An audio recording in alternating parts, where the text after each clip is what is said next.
ఓం శ్రీ మహాగణాధిపతయే నమ. ఓం శ్రీ గురుభ్యో నమ. ఓం శ్రీ స్వామి సమర్థ గురుభ్యో నమ. అక్కలకోట మహారాజ్ శ్రీ స్వామి సమర్థ లీలల గురించి తెలుసుకుంటున్నాం కదండి. ఈరోజు మరికొన్ని. శ్రీ దత్తుడు అతీతమైన శక్తి కలవాడు. పంచభూతములు వారి ఆధీనంలో నుండి వారు చెప్పినట్లుగా చేస్తాయి. శ్రీ దత్తుని అవతారమగు శ్రీ స్వామి సమర్థ ప్రకృతిని ఏ విధంగా తన ఆధీనంలో ఉంచారో చూద్దాము. ఒకసారి అక్కలకోటలో కరువు ఏర్పడింది. అక్కలకోట ప్రాంతంలో వర్షాలు పడక పంట నష్టమైంది. అందువల్ల ప్రజలకు చాలా ఇబ్బంది కలిగింది. ఆ కరువుకు తట్టుకోలేక ప్రజలందరూ శ్రీ స్వామి సమర్థను చెప్పి శరణు కోరారు. ఆ సమస్య నుండి కాపాడమని వేడుకున్నారు.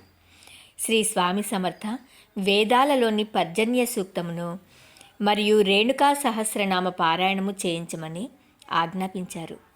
ఒకరోజు శ్రీ స్వామి సమర్థ జేవూరు అనే గ్రామానికి వెళ్ళారు. ఈ గ్రామంలో వర్షాలు లేకపోవటం వలన చివరికి మంచినీరు కూడా దొరక్కపోయింది. ఆ గ్రామంలోని ప్రజలు అల్లాడిపోయారు. అటువంటి క్లిష్ట పరిస్థితుల్లో శ్రీ స్వామి సమర్థ ఆ గ్రామానికి చేరుకున్నారు. ఊరకరారు మహాత్ములు అన్నట్లుగా శ్రీ స్వామి ఆ క్లిష్ట పరిస్థితుల్లో ఆ గ్రామంలోని ప్రజల దుఃఖాన్ని తొలగించుటకై వచ్చారు.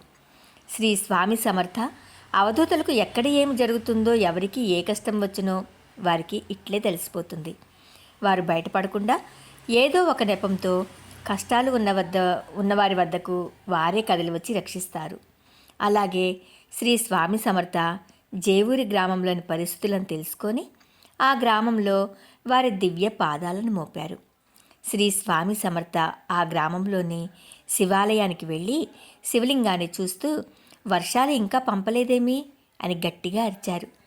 ఆ గ్రామానికి దగ్గరలో ఉన్న వారసంగ అనే మరొక గ్రామానికి వెళ్ళి అక్కడ శివాలయంలో విగ్రహాలను చూసి ఆ దేవతలందరినీ తిట్టి, నీకు శనగలు కావాలా అని మళ్ళీ గర్జించారు. ఆ ఊరి ప్రజలు శనగలు తెప్పించి శ్రీ స్వామికి ఇవ్వగా శ్రీ స్వామి సమర్థ ఆ శనగలను శివపార్వతులపై మరియు ప్రక్కనున్న విగ్రహాలపై చల్లారు. అంతే, క్షణంలో మేఘాలు కమ్మి భయంకరమైన వర్షం పడింది. కరువు తీరిపోయింది. అన్ని గ్రామాలలోని ప్రజలు శ్రీ స్వామి సమర్థ యొక్క లీలను చూసి ఆశ్చర్యపోయి శ్రీ స్వామి పాదాలపై పడ్డారు.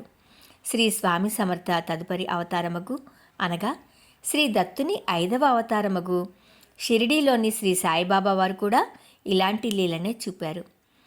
ఒకసారి షిరిడీ గ్రామంలో అతి భయంకరమైన వర్షం కురవగా ఆ ఊర్లోని జనాలు ఆ వర్షానికి భయపడిపోయి శ్రీ సాయిని శరణువేడగా శ్రీ సాయి ఆకాశంలోకి చూసి, ఆగు, నీ తీవ్రత తగ్గించు అని అన్నంతలోనే కుంభవృష్టి వెంటనే ఆగిపోయి ఆకాశం నిర్మలమై మేఘాలు తొలగిపోయాయి.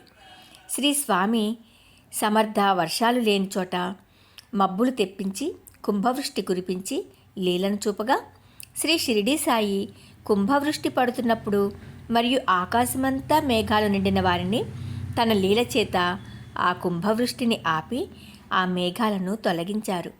శ్రీ దత్తుని చేతిలో పంచభూతములన్నీ వారు చెప్పినట్లుగా విని పాటిస్తున్నాయని తెలుస్తూ ఉన్నది. శ్రీ స్వామి సమర్థ అక్కలకోటకు వచ్చిన తర్వాత వారి పేరు మరియు వారి లీలలు అంతా వ్యాపించి జనాలు తండోపతండాలుగా స్వామిని దర్శించుకుంటున్నారు. అదే సమయంలో కొడక్ ఇండియా లిమిటెడ్ అను ఫోటో కంపెనీ బొంబాయిలో కొత్తగా స్థాపించారు. వారు ప్రముఖుల యొక్క ఫోటోలను ప్రచురిస్తే వారి కంపెనీ బాగా అభివృద్ధి చెందుతుంది అనే ఉద్దేశంతో శ్రీ స్వామి సమర్థ లీలలను విన్న తర్వాత అక్కలకోటకు వచ్చి వారు వచ్చిన పని గురించి స్వామి సమర్థ శిష్యులకు చెప్పగా శ్రీ స్వామివారి భక్తుడు శ్రీ స్వామి ఆజ్ఞ లేనిదే కార్యము సాధ్యపడదని చెప్పారు. ఆ ఫోటోగ్రాఫర్లు శ్రీ స్వామి సమర్థను కోరగా స్వామి పట్టించుకోలేదు. 4 రోజులు అలాగే గడిచాయి. ఫోటోగ్రాఫర్లు చివరకు శ్రీ స్వామి సమర్థ అనుమతి లేకుండానే శ్రీ స్వామివారి ఫోటోను తీయటకు కాచుకొని ఉన్నారు. సరి అయిన సమయం కోసం ఎదురుచూస్తూ శ్రీ స్వామివారి ఫోటో తీయబోయే సమయానికి ఏదో ఒక ఆటంకము వస్తుంది.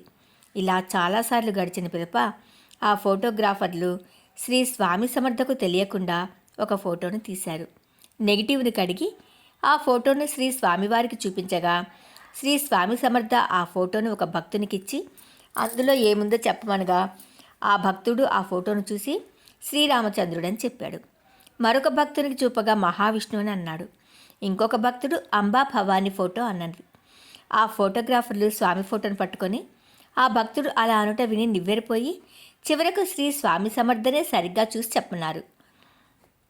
శ్రీ స్వామి సమర్థ ఆ ఫోటోను చూసిన పిదప ఇట్లా అన్నారు, నేను అంత ఘోరంగా ఉన్నానా అని ఆ ఫోటోని ఆ ఫోటోగ్రాఫర్కి ఇవ్వగా వారు ఆశ్చర్యపోయారు. ఎందుకంటే ఆ ఫోటోలో ఒక కోతి బొమ్మ కనిపించింది. ఆ ఫోటోగ్రాఫర్లు చెప్పకుండా శ్రీ స్వామివారి ఫోటోను తీసినందుకు క్షమాపణ వేడి వారు వచ్చిన ఉద్దేశంను చెప్పి స్వామికి తిరిగి ప్రార్థించగా శ్రీ స్వామి సమర్థ అనుమతిచ్చారు.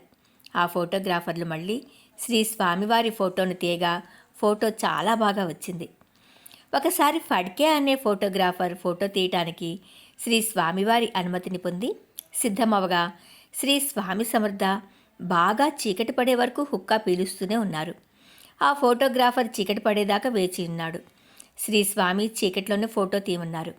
ఆ ఫోటోగ్రాఫరు వెలుగులేనిదే ఫోటో సరిగా రాదని, పైగా తన కెమెరాలో ఫ్లాష్ లేదని చెప్పగా శ్రీ స్వామి తీయమని ఆజ్ఞాపించారు. అతని స్వామి చెప్పినట్లుగా చేయగా శ్రీ స్వామి సమర్థ చిత్రము చాలా స్పష్టంగా వచ్చింది.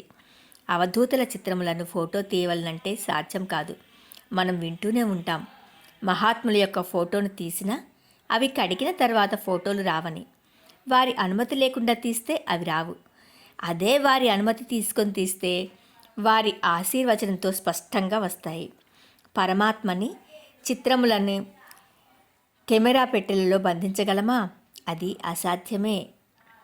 ఇక శ్రీ శంఖేశ్వర పీఠాధిపతి జగద్గురు శ్రీ శ్రీ శ్రీ శంకరాచార్యులు ఒకసారి అక్కలకోటకొచ్చారు. వారు శ్రీ రాజా మాలోజీరావు వారి వద్ద బస చేశారు.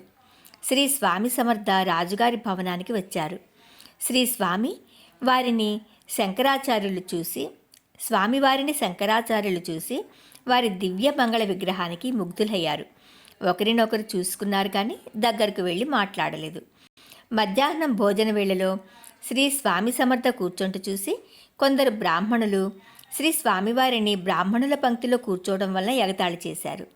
శ్రీ స్వామిని వేరుగా కూర్చోబెట్టారు.